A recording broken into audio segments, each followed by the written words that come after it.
have you ever wondered if the birth order of your child could be impacting on their speech and language development? If you're wondering whether maybe because they're the eldest or the middle child or the youngest, whether that might actually be contributing to their speech or language delays, well, wonder no more. You're going to find out the answer today.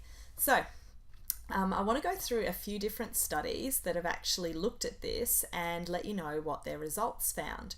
So, Berkowitz in 2000, in their publication, it reported that birth order, laziness, and bilingualism are all commonly believed to lead to speech and language delay, but their contributing role has never actually been proven. So, what have studies actually found?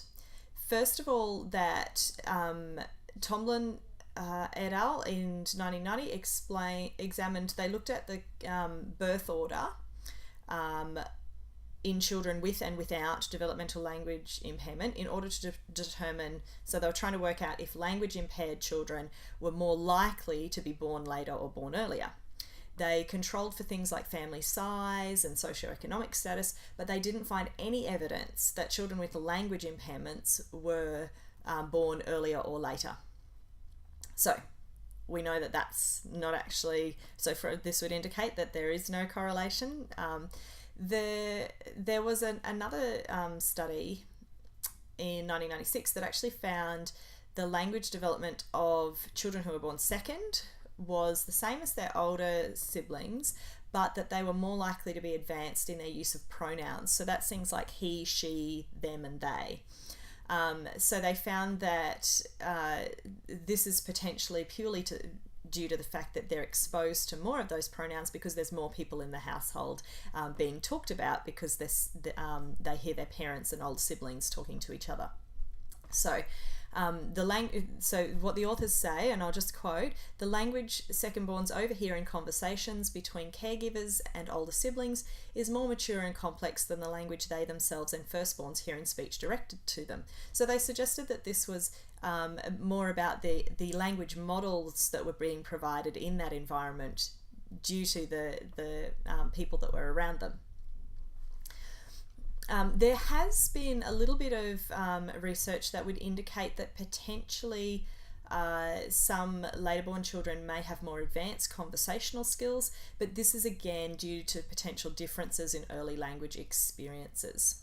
So, there's no difference in vocabularies between first and second-born children, and that after children reach that 50-word milestone, so they, as they're developing new words, there's an important marker. Once a child actually knows 50 words, can use expressively 50 words, they've shown that they're right on the cusp of actually starting to join words together. And what they've found is that important milestone, beyond that, there really isn't any difference in language acquisition rates for children of different birth order.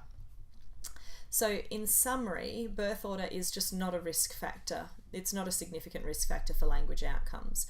So if you're thinking that your child is having difficulty because they're a middle child or an eldest child or a youngest child, there really just isn't any research to indicate that that's going to be an indicator or going to be having a significant impact. It may be affecting their social conversational skills, and might influence specific language like pronouns, but in general it's not going to be having a big impact. So there you go, that's the answer.